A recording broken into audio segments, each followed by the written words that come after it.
Hello everyone, in this video I will show you how to do scrolling timeline animation in Capcut PC. First, open Capcut on your PC and create a new project.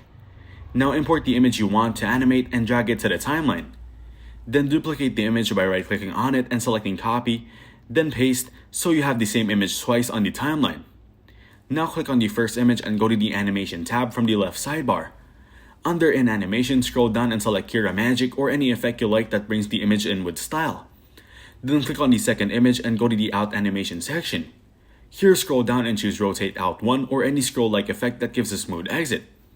Now set the duration of the in and out animations using the slider to make the transition slow or fast depending on your preference. Once it looks good in the preview, adjust the timing and placement on the timeline if needed. And that's how you create a scrolling timeline animation in Capcut PC. If this video was helpful, please consider leaving a like and subscribe to the channel. With that being said, I'll see you in the next video.